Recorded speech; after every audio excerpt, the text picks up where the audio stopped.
A lot of times in the Christian circles, especially, but certainly in society in general, we hear this misconception, right? And it says that we have to be cordial, right? We have to be kind. We have to be generous.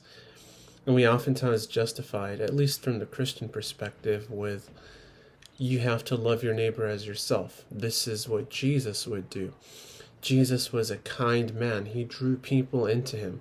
He pushed against the Pharisees, who were the bad people, and we have to fight against that instinct. We cannot be Pharisees. So therefore we have to like everyone. We have to respect them. Is that true? No, it's not true. And here's why. But before I get to that, make sure you guys subscribe, like this video, share and comment so you can see more content like this. But anyways, this is not meant to be a super negative video, but there is a certain level of negativity to it, because oftentimes when we are thinking about these issues, we need a healthy dose of truth. Someone who's going to tell us reality as it is, instead of the way that we want to hear it. And I'm going to be that person for you today, who's not going to make sure that you feel good about yourself as a primary mission, but more so as to give you the truth, or as some people call it, taking the red pill, right? I want you to actually know the truth, because the truth will set you free. You don't owe anybody respect. You don't owe anyone kindness. It is not your job to be kind to people, because the hidden assumption behind that belief is that you are the one who's going to change the world, but you're not going to change the world. Nobody can change the world. God can change the world. But you can certainly change yourself, and that's what you should be focusing on. Now, don't take this the wrong way. I'm not saying that you shouldn't try to be a positive change towards others. You shouldn't try to uplift others, especially ones who need your help. We're certainly called to do that. But this is not your full-time job. Your full-time job is to conform to Christ's image. Period. And it is not your job to convince people of how good of a person you are, because the world around you does not care how good you are.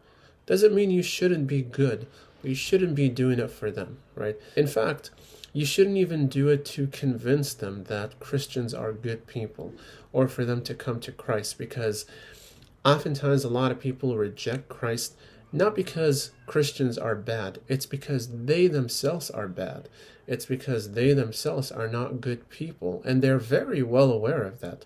And so instead of acknowledging the truth and confessing their sins to Christ, they pile on the sins, not just in their lives, but in your life as well. And if they know that you're a Christian, they will take advantage of that, and they will persecute you for it, not in the sense that Jesus talks about, but in the sense of you are bringing that attention on yourself by highlighting the fact that you're a Christian, whether it's in a direct or an indirect way.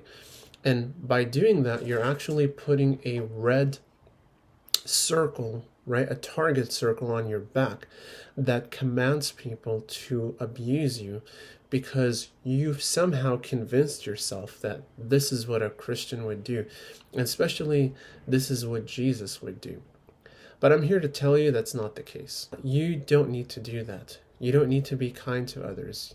You don't need to be nice to them. But you shouldn't be rude to them either. You shouldn't stoop down to their level, unless you absolutely have to, in which case you do need to put certain people in their place and tell them the truth and treat them with the same harshness that they treat you. Not because you are a bad person, but because it says in the Bible, in the book of Proverbs, that you need to respond to a foolish person according to his foolishness. Otherwise, he will be wise in his own eyes, right? And so we are meant to respond with shrewdness when it comes to people who are rude and unkind. And the purpose of that is not meant to just humiliate others and add more to the abuse that an ungodly world and an unchristian world is already driving, which is their main philosophy, obviously. When you're not a believer in Christ, your ideology is automatically to spread evil, regardless of how good of a person you are. That's just the nature of godlessness. But the point is to make sure that you are drawing those boundaries and making sure that If anything, doing that will be a greater testimony of Christ, and it will increase the chances of them coming to Christ instead of just kissing their butts like so many Christians do. I hope this video is helpful to you guys, and I'll see you in the next video.